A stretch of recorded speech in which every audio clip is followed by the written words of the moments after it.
आशा करता हूं आप सब बहुत अच्छे होंगे। मेरा नाम है सिद्धांत अग्निहोत्री, स्टडी ग्लोस पे आपका बहुत बहुत स्वागत है।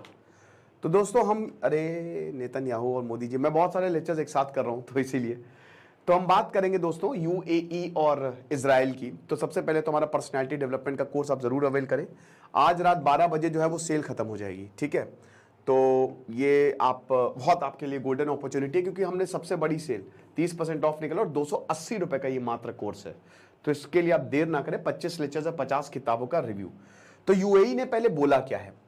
यूनाइटेड अरब अमीरात ने यह बोला कि जो अटैक पैलेस्टीनियन इस्लामिस्ट ने किए हैं, यानी कि हमास ने किए हैं, वो एक सीरियस और ग्रेव एस्केलेशन है, यानी कि ये बहुत ही गलत है। यूएई की फॉरेन मिनिस्ट्री ने बोला है कि हम बहुत ज्यादा दुखी हैं इस तरीके का अटैक्स, क्योंकि यहां पे इजरायली सिविलियंस जो हैं उनको घरों से उठा के बंदी बनाया गया है। सिविलियंस दोनों ही साइड की तरफ से उनको फुल प्रोटेक्शन होनी चाहिए इंटरनेशनल ह्यूमैनिटेरियन लॉ के तहत, और कभी भी इनको टारगेट ऑफ कॉन्फ्लिक्ट बनाना ही नहीं चाहिए। यह कितना बड़ा बयान है, इतना बड़ा बयान है क्योंकि इसमें आपको बता दूं कि यूएई ने इजरायल को फुल सपोर्ट दे दिया है। यूएई ने इजरायल को सपोर्ट किया है, जो कि अपने में ही एक बहुत बड़ी बात है। चलो इतिहास में चलते हैं। 1948 पहला इजरायली अरब वॉर हुआ। अब तो आपको रट गया होगा। 1979 कैंप डेविड अकॉर्ड हुए। उसमें सबसे पहला देश बना था इजिप्ट, जिसने इजरायल को क्या किया? रिकॉग्नाइज।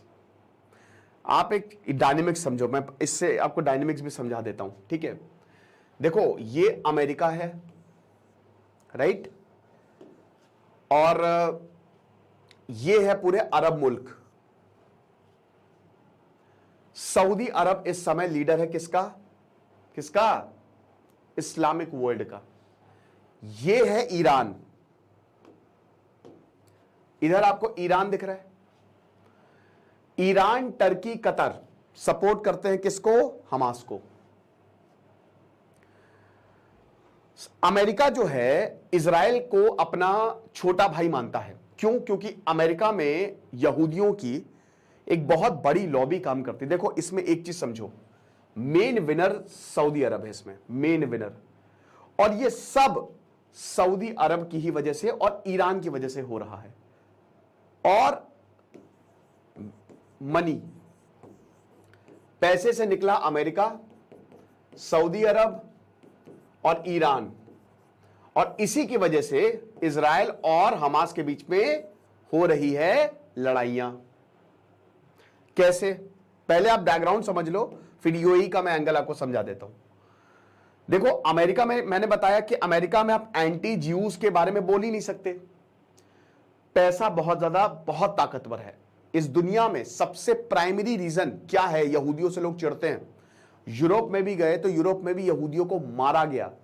हिटलर यहूदियों से चिढ़ता था। वर्ल्ड वॉर 1 में यहूदियों ने पैसा नहीं दिया, इसलिए हिटलर चिढ़ता था कि यहूदियों की वजह से वर्ल्ड वॉर 1 हारे, क्योंकि इनके पास पूरी दुनिया का पैसा है, पूरी दुनिया का बैंकिंग सिस्टम है। ये बिजनेसमैन बहुत बड़े लेवल के हैं और हाईली टैलेंटेड लोग होते हैं। ये इजराइल डिफेंस फोर्स इतनी खतरनाक तरीके से, मोसाद इतनी खतरनाक तरीके से काम करती है, इनका सोचने का तरीका ही अलग होता है।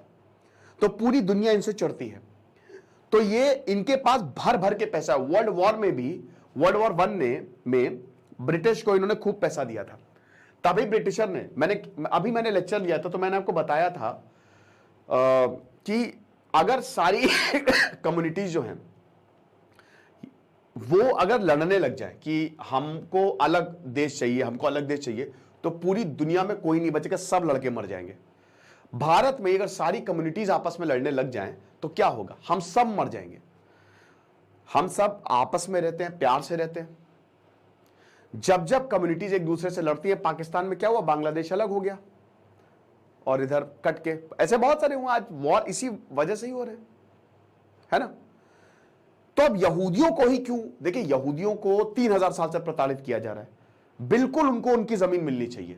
कुर्दों को नहीं मिलनी चाहिए? क्यों नहीं मिलनी चाहिए? मैं तो कुर्दों का बहुत ज्यादा सपोर्टर। आईसिस को उन्होंने सिंगल हैंडेडली हराया था और अमेरिका पीछे हट गया था बाद में कि भाई हम तुमको सपोर्ट नहीं देंगे, ठीक है। ऐसे बहुत सारे कम्युनिटीज हैं। क्यों बलूचिस्तान अलग देश ना बने? वो भी बोलते हैं, बलोच कहते कि हम अलग हैं। तो आप ये समझो कि यहूदियों को पैसा पैसा बोलता है, भयंकर पैसा दिया था ब्रिटिश को, ब्रिटेन भी डर गया, ओहो ठीक है। लेकिन ब्रिटेन को पता था कि अरब मुल्कों से इधर दुश्मनी लेने का नहीं, क्योंकि अरब मुल्क जो है वो एनर्जी वहां से आ रही है और स्ट्रैटेजिक है वो। तो उन्होंने बहुत ही चालाकी से, अच्छा सऊदी अरब जो है या अरब मुल्क, वो पैलेस्तीन को हमेशा सपोर्ट करेंगे। क्यों सपोर्ट करेंगे? इस्लाम, प्रॉफिट मोहम्मद, जहां से इस्लाम का जन्म हुआ, जो इन सारे देश इस्लाम को मानते हैं, प्रॉफिट मोहम्मद भाई यरूशलेम में, आप समझिए कि अल अक्सा जो हरम अल शरीफ है, पत्थर पे पैर रख के वो जन्नत की ओर गए और वहां से वो अल्लाह से पूरी जानकारी लेके आए, ठीक है, कि कैसे क्या कुरान में, कुरान की आयतें, कुछ आयतों के बारे में। तो वही मैं बता रहा हूं कि ये इस्लाम के लिए तीसरी सबसे पवित्र जगह है। तो अब पैलेस्तीन यरूशलेम एक डिस्प्यूटेड इलाका है, सबसे बड़ा इस समय प्रॉब्लम। तो कैसे ये दिक्कत हो जाए? तो जितने भी इस्लामिक देश, और इस्लामिक देशों का लीडर कौन है? सऊदी अरब, वो बिल्कुल नहीं चाहेगा कि पैलेस्तीन इशू को कॉम्प्रोमाइज करे। समझ गए आप? लेकिन अमेरिका क्या कहता है? अमेरिका कहता है कि भाई हमको सऊदी चाहिए, हमको अरब मुल्क चाहिए, सारे के सारे, जरूरी है ये। और अमेरिका के साथ है इजराइल, तो अमेरिका पूरी मुमकिन कोशिश करता है कि इजराइल और अरब मुल्कों की दोस्ती करवा दी जाए, उसमें यूएई भी शामिल है। अब देखिए, अब यहां पे वर्ल्ड वॉर 1 जब खत्म हुआ तो ब्रिटिशर नहीं चाहता था सऊदी अरब से दुश्मनी या किसी से भी दुश्मनी। सऊदी अरब उस समय आया भी नहीं था, 1932 में आया, ठीक है। तो ब्रिटिशर ने बैलफोर डिक्लेरेशन ले आए वो। अब बैलफोर डिक्लेरेशन में तो कुछ नहीं मिला, बाद में, मतलब 1917 में बैलफोर डिक्लेरेशन आया था, बाद में उन्होंने ब्रिटेन मैंडेट फॉर पैलेस्टीन कर दिया कि पैलेस्तीन को हम रूल करेंगे। फिर वर्ल्ड वॉर 2 जब खत्म हुआ, तब यहां पे बड़ी चालाकी से, बहुत चालाकी से ब्रिटेन चुपके से निकल गया और उसने बोला यूनाइटेड नेशंस अब तुम संभालो। तो एक तो कश्मीर का मुद्दा यूनाइटेड नेशन से संभला नहीं, और एक पैलेस्तीन का मुद्दा जो है उन्होंने बेड़ा गर्क कर दिया। अब उन्होंने जो प्लान निकाला वो किसी को मंजूर नहीं, ना इजराइल को, ना ही अरब मुल्कों को। अरब मुल्कों ने हराने की कोशिश की, इजराइल जीत गया, पूरा एरिया इनके पास। अब देखिए क्या हुआ। अब अमेरिका, देखिए भारत ने तो संबंध नहीं बनाए थे, भारत को पता था, भारत उस समय आजाद होता, भारत को भी अरब मुल्कों की जरूरत थी, एनर्जी यहां से आती है, पेट्रोल तेल यहां से आता है। तो हम, इजराइल अभी जस्ट बना है तो हम नहीं, सपोर्ट हम देंगे किसको? पैलेस्तीन को, क्योंकि पूरा अरब मुल्क उसको सपोर्ट कर रहा है। अच्छा, अमेरिका चाह रहा है किसी भी तरीके से अरब मुल्कों को जीतना है, अरब मुल्कों को अपने भरोसे में लेना है, तो उसको पता है कि पैलेस्तीन का सपोर्ट करना पड़ेगा। लेकिन पैलेस्तीन का सपोर्ट करोगे तो इजराइल खफा होगा, और इजराइल, मैंने क्या बताया, यहूदियों की एक बड़ी लॉबी अमेरिका में काम करती है, तो ये बड़ी कॉम्प्लिकेटेड सिचुएशन। तो अमेरिका ने बोला अरे छोड़ो यार, हम सीधा इजराइल और अरब मुल्कों की दोस्ती करवा देते हैं, खेल खत्म। तो सबसे पहले 1979 में इसने, अमेरिका ने इजिप्ट को मना लिया। हमेशा अमेरिका मीडिएटर रहा है कि इजिप्ट आओ टेबल पे, अनवर सादत टेबल पे बैठ गए। इजिप्ट पहला देश बना जिसने इजराइल को रिकॉग्नाइज किया। इसी दौरान यासिर अराफात, जो कि पीएलओ के लीडर थे, वो बन के उभरे, बट धीमे धीमे पीएलओ साइड में होने लगा। उसके बाद जॉर्डन को अमेरिका ने मना लिया कि जॉर्डन, जो कि बिल्कुल बाउंड्री शेयर करता है, कि तुम आ जाओ भाई, तुम इजराइल से हाथ मिलाओ, उसने भी मिला लिया। तीसरा देश बन गया यूएई 2018 में, यूनाइटेड अरब अमीरात। और अब चौथा देश शायद सऊदी अरब बन जाए, और सऊदी अरब बन गया तो खेल खत्म।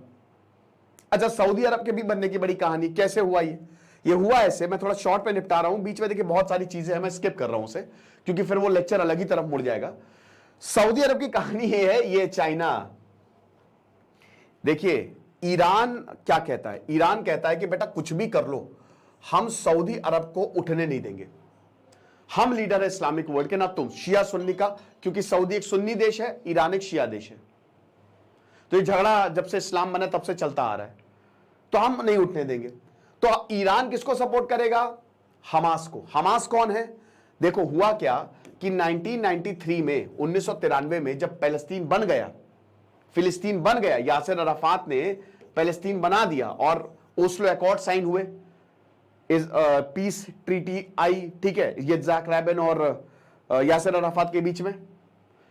तो ये हुआ ये कि जैसे ही पैलेस्तीन बना तो यहां पे एक ग्रुप पैदा हुआ 1987 में, हमास, जिसने ये बोला कि ये पैलेस्तीन, ये सब ये जाके चरणों में झुक गए हैं ये अमेरिका और इजराइल के, हमको पूरा का पूरा फिलिस्तीन चाहिए, ऐसे नहीं होगा। तो वो आतंकी गतिविधियां जो है वो करने लगा। अच्छा, ईरान को इसमें बहुत बड़ी अपॉर्चुनिटी मिल गई। ईरान ने तब तक हिजबुल्लाह को बना दिया था और उसने हमास को भी सपोर्ट करना शुरू कर दिया। जहां सऊदी है वहां ईरान आएगा, क्योंकि दोनों के बीच में वर्चस्व की लड़ाई है और वर्चस्व पैसे से आ रहा है। सऊदी को भी पैसा चाहिए, सऊदी को भी सपोर्ट चाहिए, इजराइल पैसा दे सकता है, बहुत बढ़िया। अच्छा, 1992 में जब इजराइल और पैलेस्तीन दोनों ही रिकॉग्नाइज, तो भारत ने बोला अब इजराइल को सपोर्ट करो, बनाओ एम्बेसी इजराइल में, क्योंकि अब तो पैलेस्तीन ऑलरेडी आ ही गया, इजराइली कह रहे पैलेस्तीन, पूरी दुनिया के लिए पैलेस्तीन, तो हम भी तेल अवीव में अपनी डिप्लोमेटिक रिलेशन स्टैब्लिश कर लेते, खत्म। तब से भारत और इजराइल के रिलेशन बहुत मजबूत है, ये हिसाब किताब। लेकिन 2007 में गाजा में हमास आ गया और ये किसी ने नहीं सोचा था। अब और बड़ी मुसीबत, अब क्या हुआ, चाइना एंगल देखो। चाइना ने क्या किया जो कोई सपने में भी नहीं सोच सकता था, ईरान और सऊदी अरब को वो अभी इसी साल साथ में ले आया वो और एक डील साइन करवा दी। ये कोई सपने में भी नहीं सोच सकता था। इसमें भी पैसे का एंगल है, ईरान को पैसा चाहिए तगड़े तरीके से और सऊदी को लीडर बनना है। पैसा है तो ना लीडर ना कुछ, पैसा आना चाहिए। चाइना ने बोला इन्वेस्ट करेंगे, टेंशन ना लो, जो आपको चाहिए। ईरान न्यूक्लियर प्रोग्राम चलाना है, चलाओ, कोई प्रॉब्लम नहीं। अमेरिका की बैंड बज गई, अमेरिका बोलने लगा अरे बाप रे। अच्छा, यहां यूएई जो है वो ऑलरेडी साथ में अमेरिका के, इजराइल के साथ में है। अमेरिका ने बोला भाई ये क्या, अमेरिका भागा, सऊदी से बोला भाई आपको क्या चाहिए बताइए आप। सऊदी अरब से बोला आपको क्या चाहिए, सऊदी ने बोला कि आपने सिक्योरिटी वापस ले लिया, अमेरिका ने बोला तुमको दी सिक्योरिटी, और अमेरिका ने यह भी बोला कि तुमको सिक्योरिटी भी देंगे, पैसा भी देंगे, तुमको न्यूक्लियर प्रोग्राम के लिए भी असिस्टेंस देंगे, तुमको सब देंगे जो चाहिए तुमको। जो बाइडेन ने वादा करके आ गए। बदले में क्या करना पड़ेगा, कुछ नहीं, तुम इजराइल से बस दोस्ती कर लो, तुम्हारी इजराइल से दोस्ती हो जाएगी, खेल खत्म। सऊदी बोलता भैया फिर पैलेस्तीन का क्या, हम पैलेस्तीन के मुद्दे पे तो कोई समझौता नहीं करेंगे। अमेरिका ने बोला मत करो, पैलेस्तीन को हम कुछ नहीं होने देंगे, वादा है तुमसे। तो सऊदी अरब और इजराइल के बीच में एकदम डील होने वाली थी। अब ये ईरान, वही ईरान फैक्टर, ईरान को मूड खराब कि ऐसे कैसे हो सकता है, अरब मुल्क यूएई तो ऑलरेडी है, सऊदी भी है पिक्चर में, ऐसे कैसे हो सकता है भाई। तो ईरान, मुझे ऐसा लगता है 110% इसमें ईरान शामिल है, हालांकि उसने मना किया है, लेकिन ईरान या हमास पर प्लानिंग कहीं ना कहीं तो ये। अच्छा, टाइम्स ऑफ इजराइल में पढ़ रहा था, उसमें ऐसा संदेश था कि बेंजामिन नेतन्याहू खुद वो पैसे दिए हैं हमास को ताकि वो अटैक करे, कुछ ऐसा संदेश था। अब ये मुझे नहीं पता कितना सही है कितना गलत है। तो अब ये चीज हुई, तो अब हमास ने क्या किया, हमास फ्रस्ट्रेटेड कि अरे सऊदी, अगर हमास पैलेस्तीन कह रहे कि भैया इतनी बड़ी डील साइन कर रहे हो तो हमारा तो नामो निशान मिट जाएगा, हम तो टेबल पे ही नहीं है। हमास पैलेस्तीन कह रहे हमको टेबल पे लो, हम है ही नहीं। हमास ने ऑफिशियली तो कभी नहीं बोला है, ठीक है, आतंकी संगठन है वो भाई। तो अब हमास ने हमला कर दिया, यही फ्रस्ट्रेशन है, मेन यही है, यही सऊदी अरब और इजराइल। अब इसके पीछे पैसे का खेल। तो अगर आप पूरे वर्ल्ड पॉलिटिक्स देखो ना, तो जुड़ जाड़ के सब पैसे पे ही आके टिक जाता है, क्योंकि चाइना है, अमेरिका तो बस, अमेरिका इजराइल की दोस्ती करवाना चाहता है कुछ भी करके। अमेरिका इजराइल की सऊदी मुल्कों से दोस्ती करवाएगा, चाहे उसको कोई भी कीमत चुकानी पड़े। तो उसमें इसीलिए यूएई ने सपोर्ट कर दिया, आप समझिए। और सऊदी चुप है, अभी तक एक बयान नहीं आया सऊदी का, कुछ भी उसने नहीं बोला। ये बहुत बड़ी बात है।